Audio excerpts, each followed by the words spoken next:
Hi there, it's Ace. Welcome back to the Safe Space Podcast. This podcast is made for you to feel heard, feel seen, and feel safe. And for today's topic first of all, wait lang muna. Pagpasensyahan nyo muna itong pamaypay ko By the way, itong pamaypay ko is nung nagpunta ako sa Dahilayan, sa Bukidnon and ayan ako I survived the longest dual zipline in Asia. Yes O pa naman sa intro, but yata kasi ang init Although may aircon pero ang init pa rin. Medyo hindi align yung energy ko kasi sobrang energetic ko right now.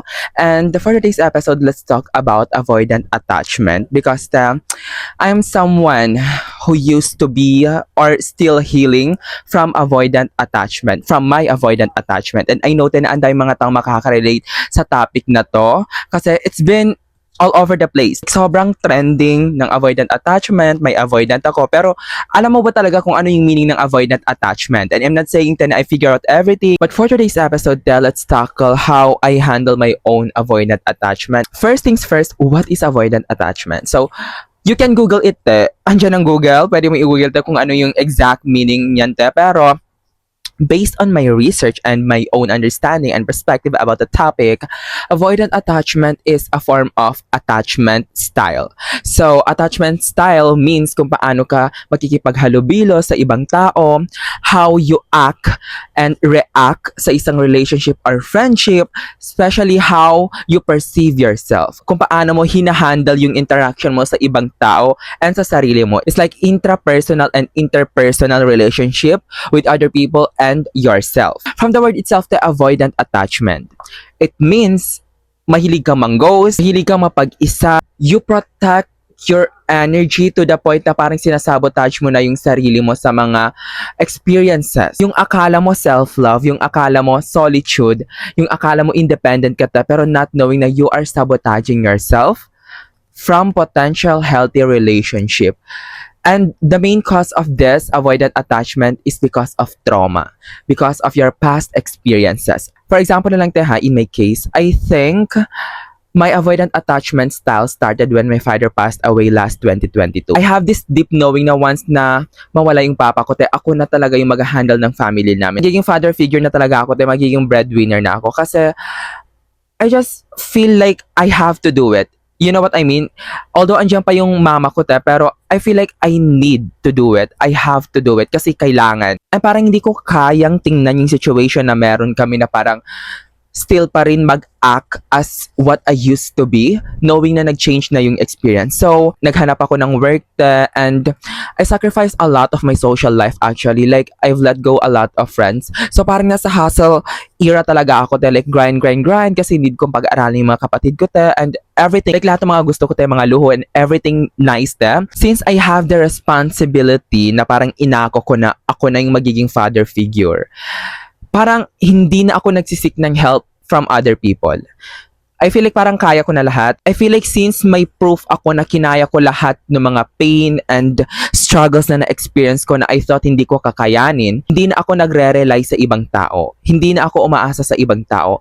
Pero not knowing na right now na parang nakakapag-reflect ako, I have avoidant attachment. And don't get me wrong it is beneficial for me to let go of my friends, be in my solitude era, pero nagiging worse lang siya. Not worse naman pero parang hindi siya healthy. To the point na parang hindi ko kayang makipag-interact or mag-open up sa ibang tao on how I used to do it before. It's not healthy na ilagay ko yung identity ko as a person to be just a breadwinner lang. Sometimes, avoidant attachment disguises as a form of self-love, as a form of self-care, as a form of protecting your energy but not knowing na you are literally in front of your face, you are sabotaging yourself. Akala ko nasa solitude era ako to the point na parang minsan lang ako lumabas ng kwarto ko Like, I can still remember parang once a week lang ako lumabas ng bahay every time na nagpapa-adjust lang ako. Pero right now na parang medyo nahi-heal ko na siya.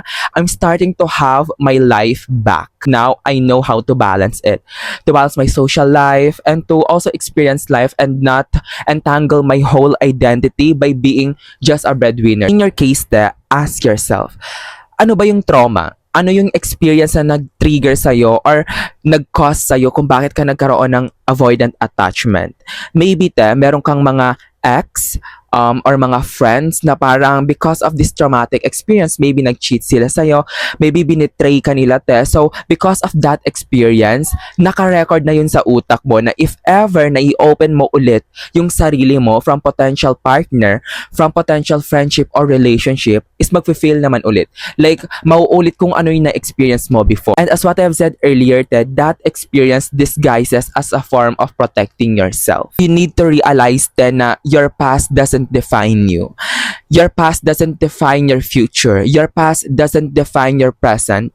And it doesn't mean na kung ano yung experience mo before is yun na rin yung ma-experience mo all the time, sa entire lifetime mo. No. Always remind yourself na kung ano man yung ginawa ng ibang tao sa'yo, it's not your fault. It's something na you cannot control. Yes, you've played your part sa relationship or sa friendship na yun, pero you cannot control everything. You can only control your mind by stop controlling everything. By stop controlling how people act, bakit nila nagawa yun, bakit nangyari yung ganitong situation, kasi sometimes, you just can't control it. Reflect kung ano yung trauma na yun, te. Shadow work questions. It's so helpful, te. So, pwede ka mag-search, te, sa search engine dyan ng shadow work question. For example, shadow work questions for toxic relationship, shadow work questions for friendship, romantic heartbreak, ganun, te. So, it's a list of questions where you need to answer those questions as honest as possible. Grabe, sobrang vulnerable na mga question. Ganyan, I ask myself, bakit ganito ako, ganyan, yes, I'm okay naman, yes, I feel like I'm enjoying myself, I'm enjoying my own company, but I'm a human being, and as a human being, tayo mga tao tayo, it's our nature to interact. It's our nature to socialize. I'm not saying this na para maging desperado ka to push yourself na para mapabilong sa isang circle, to insert your own energy para masabing may friends ka or para masabing may partner ka. No, but what I'm saying is that if you have a certain community or a support system na willing talaga makinig sa'yo, willing to understand you, willing to socialize with you, to party with you, to have fun with you, do not limit yourself. Like, accept it, open yourself. Kasi, it won't be healthy in the near future. For example, na magkaka-family ka na, for example, na may mga friends ka na, kapag tumanda ka na, always mong iisipin na, ayoko na makipag-friends, ayoko nang pumasok sa isang relationship na to kasi uulitin nyo lang man din kung ano yung na-experience ko before. And sometimes, you keep predicting negative experiences, bad experiences you've had before, to the point na ginajudge mo yung mga taong hindi mo pa lubos nakakilala na willing naman mag-give sa'yo ng mga healthy experiences. Also, one of my favorite reminders is that wala talagang perfect relationship, wala talagang perfect friendship, wala talagang perfect na bagay. As in, even our mother nature, di ba? Ngayon, lumindol sa Mindanao, and here sa amin, grabe, 6.7 plus yung lindol. Sobrang lakas talaga. And that's Mother Nature, te. Mother Nature is so beautiful. At the same time, it's chaotic. It's the nature of life. And same with relationship. Love is painful. Like, sabi nga nila, te, diba, no pain, no gain. Even your relationship sa sarili mo, te, magsusugal ka talaga. Like, sugal talaga siya. It's like playing a game. It's either you win or you experience. In my case, te, I'd rather experience the game of life instead of wondering what could happen if tinry ko. Huwag kang maging perfectionist, and huwag mong tingnan na hindi magkakamali yung isang tao. Huwag mong tingnan na hindi ka magkakamali. Kasi being avoidant also, it speaks about how you interact with yourself. What's your relationship with yourself? Kasi may avoidant ka, I know for sure na parang tinatakasan mo rin kung ano yung mga nafe-feel mo inside. Like yung mga shadow self mo, yung mga feelings na kailangan mong i-feel and i-address sa sarili mo is alam kong tinatakasan mo. You're not confronting your shadow self. One of the best things to heal your avoidant attachment issue is to really speak with yourself and have a conversation with yourself. I've been doing it for almost 2 years na rin, te. Shadow works, journaling, reflecting, and talking to myself. Conversation with yourself, te, doesn't mean na you are crazy. No. Mas crazy ka talaga, te, if hindi mo kayang i-confront yung sarili mo. If hindi mo kayang i-parent yung sarili mo. Sometimes you need to see yourself in a second person point of view. If you are your own best friend, ano ba yung mga bagay-bagay na makakapag-benefit sa'yo na kailangan mong gawin? Yung mga advice na pwede mong sabihin sa best friend mo. Treat yourself as your own best friend. Give the best treatment. Give the best of the best advice. Ang galing-galing natin mag-advise, even me, di ba? Sobrang galing ko mag-advise sa inyo, pero sometimes parang hindi ko kayang ibigay itong advice na to sa sarili. Huwag kang maging perfectionist and your past doesn't define you.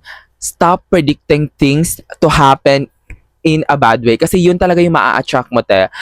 Just imagine God as if a genie. Like parang si God is a genie na parang binibigyan niya kung ano yung gusto mo. So for example, te, if you keep predicting sa utak mo na lahat ng tao, lahat ng lalaki, lahat ng kung sino man yan, te, is a bad person, ganun at ganun pa rin talaga ting maa-attract mo. So, if you are wondering na meron kang toxic relationship before, tapos nagka-toxic relationship ka naman ulit, it's a pattern. Kasi yun yung pinapredict mo na may experience mo.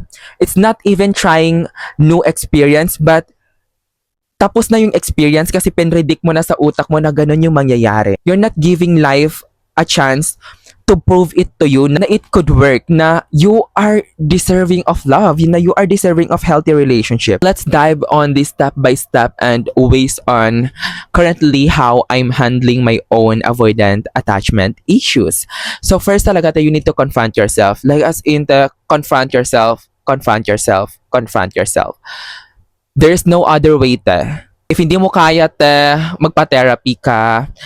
Like, marami mga online platform dyan, te, for therapy. BetterHelp, ganyan. So, thank you so much, BetterHelp, for sponsoring this video. Joke lang, te. Hopefully, manifesting na masponsoran na ako ng BetterHelp. Isa sa mga wishlist ko, te, na magka-paid partnership na kay BetterHelp kasi I'm a fan of their company, their what they are preaching. Kaya mong maging honest ka sa mga friends mo, and I know that it's really hard kasi the reason why you need to express yourself kung ano yung mga nasa utak mo, te, it's because sobrang naipon-ipon yung mga emotional baggage, mga bagay-bagay na kailangan mong ilabas. Kasi yung pagiging avoidant, te, parang ang dami nating iniisip, te, the point na parang hindi na tayong umaasa na may mga taong willing makinig sa atin. So, this kind of conversation, like ikaw, te, ako, na parehong may avoidant attachment, it's an honest conversation na you really need to open up yourself. Kasi in my case, te, when I started creating contents, yun yung way ko to express myself.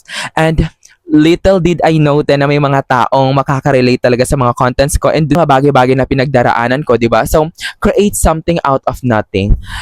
Transmute your pain, transmute kung ano yung experience mo right now into something beautiful. Kasi maybe, te, people could relate with you, and by sharing your experiences like me, and I'm not saying that you are required to share your experiences, but no one knows then na ito yung magiging career mo. Like me, na ito na yung magiging career ko, di ba? Open up with someone. Yun talaga yung first step para ma-overcome mo yung avoidant attachment mo. So, ang assignment mo, te, is to open up. Open up, ay, i-check ko yan. Gray done ko yan, te. So, update mo ako, te, if nagawa mo yan. Number 2 is that you need to remind yourself na you deserve the best of the best thing in this balat ng lupa. Your past doesn't define who you are as a person. It's just an experience. You need to separate yung experience na experience mo sa kung sino ka as a tao. You are a vessel. You are a person. You are a human flesh who experience different things. So, yung isang experience that doesn't define who you are as a whole. It doesn't define you. It just mold you. It just experience you. The experience itself want to experience you, but it doesn't mean na yun na yung identity mo. Note, you deserve to experience a lot of good things. Maybe dream mo pa na mag-travel or magkaanak or makasalte sa sobrang beach wedding. So it's like merong dalawang version ng sarili mo na naglalaban-laban, na deserve mo ito and deserve mo yung ganyan. So mamili ka na lang, te, kung anong version ng sarili mo yung paniniwalaan mo. Open yourself and experience new experiences, but do not forget the lesson. Yan yung ginagawa ko right now. Yes, I used to have traumas, pero hindi ako yung trauma ko, hindi ako kung ano yung experience ko before. I just take the lessons sa kung ano yung mga experience ko before, and yun yung baon-baon ko. Pero it doesn't mean na parang forever ko yung babaunin, forever ko yung kakainin. No. Use your experiences as a guide para mas maging better kung ano yung ma-experience mo sa present moment and sa near future. Another thing, te, is magpaka-busy ka and put yourself in an uncomfortable situation. Like, something na parang hindi mo pa nagawa before. Like in my case kasi, te, di ba, nung may avoidant attachment ko, ganyan, I'm working from home, ganyan, wala masyado akong social life. Pero, nung nag-start ako maging content creator /influencer/public figure, yes, te, over naman sa label. nag-iba yung environment ko. Yes, I'm working from home, but at the same time, I'm interacting with real person online. And every time na parang meron ako nakakasalubong na ganyan, nakakakilala sa akin, na nakikita nila yung mga contents ko, I feel so seen. Yan din kasi yung isang issue sa may mga avoided attachment is parang walang nakakaintindi sa kanila, parang walang nakakakita sa kanila. They feel unheard, they feel unseen. That's why ito yung motto or statement ng podcast ko, di ba? This podcast is made for you to feel heard, feel seen, and feel safe. Kasi yung main purpose talaga ng paggawa ko ng podcast na ito is because I want to make myself feel seen, feel relatable, feel understood. Now I'm seen, I'm understood. I resonate with you guys. So same with you, te. Maybe by sharing, by having conversation, ganyan, te, hindi ka na magiging alone and ma-feel mong normal lang pala to, pero it doesn't mean na normal yung mga gantong nangyayari. Is forever na magiging ganto ako. Note, your past experience, your trauma doesn't define who you are. You are a baddie, te. You are a bad bitch. You know what I mean, te? You are that girl. So, wag mong hayaan na yung mga bad experiences, yung mga tao na yung mga trash people na yan, te, define you. Waste your precious life by defining yourself based sa kanila. No, te, your experience define them as a person, but it doesn't define you. I hope na nagsisink in itong sinasabi ko. And yata, I think that's all for today's podcast. Last reminder siguro, te, is that you are not alone. And kung ano man yung nangyari before, it's not your fault. It's not your fault. Or maybe it's your fault, but it doesn't mean na pagkakaitan mo yung sarili mo ng second chance. Lahat tayo nagkakamali. Even me, te, marami din ako mga mistakes and regrets na I wish I could taken it back, pero wala na ito, eh. Nangyari na talaga, and it's something na I can control na. So to keep going, we need to move forward, and what's important is that we are willing to be the best version of ourselves, to continuously learn something in this school of life, to be a student of life. So keep learning, keep experiencing life. Huwag mong sukuan ang sarili mo, te. Ay, I'm also saying this to myself na huwag mong sukuan yung mga pangarap mo. So kung ano yung mga pinangarap mo nung bata ka pa, te, your little one is cheering on you. Your future self is cheering on you na maybe waiting for you sa kung ano yung mararating mo. Ako, te, pangarap ko talaga makago sa New York, and I know naman, te, na makakago talaga ako. Te, girl, wala na talaga makakapigil. Pero my future self is waiting for me. So, if hihinto ako, te, hindi ako makakago ng New York. So, same as you, te, romanticize your life. I know it's hard to, but fuck, like, do it. Give yourself another chance to live. Make this life the best of the best life of your entire lifetime. Yesterday is the past, tomorrow is unknown, but today is a present moment, and you can only mold and curate or create the best of the best life by focusing on what you are doing right now. Nothing change if nothing change. If hindi ka magbago sa kung ano yung habits, mga toxic habits and routines na meron ka right now, te, nothing changes. Like, even you listen to this 30-minute na pag-uusap natin, nothing change if ikaw mismo, you are not willing to change. You are your own hero and you are your worst enemy. And if you feel like changing something and becoming the best version of yourself could result to misunderstanding you, then let people misunderstand you. What's important is you are choosing yourself. Your peace is so expensive. So choose yourself. Your avoided attachment is not your identity. And I know, hindi ko alam kung ano yung pinagsasabi ko right now. Hindi ako yung naka-experience na kung ano yung na-experience mo. I don't know how painful it was. I don't know how it feels to be in that position in your shoes, te. Pero you deserve the best of everything this world could offer. You are a star. You are a star. You are a baddie, di ba? Lahat tayo tayo mga baddie. So, yung mga pangarap natin, huwag natin sayangin. Let's make this life as amazing as possible by, alam mo na, te, focusing on the present moment, kasi ito lang yung nagmamatter, ito lang yung makokontrol natin, and let go of everything. Avoidant attachment is just an experience, but it's not your identity. Again, avoidant attachment is just an experience, but it's not your identity. So if you shift your identity by becoming the new version of yourself, by becoming the best version of yourself, kung ano yung na-experience mo sa past self mo, let it all go. Hindi na yon kasali sa best version ng sarili mo right now. let it all go, okay? Transform yourself. Okay, that's all for today's episode, te, and thank you so much for hanging out with me and listening to this episode. And yeah, see you sa next episode, te, and I hope na you have a great meal, masarap ang ulam nyo, te. Lagi, lagi, lagi. And keep safe, everybody. And also, pray for us, pray sa mga taga Mindanao na, nasubok talaga ng sobrang lakas na lindol na to, magnitude 6 up, magnitude 6 to 8 na lindol, te. So pray for us and keep safe, everybody, and stay hydrated. Ingat palagi mga te, and keep glowing. Bye!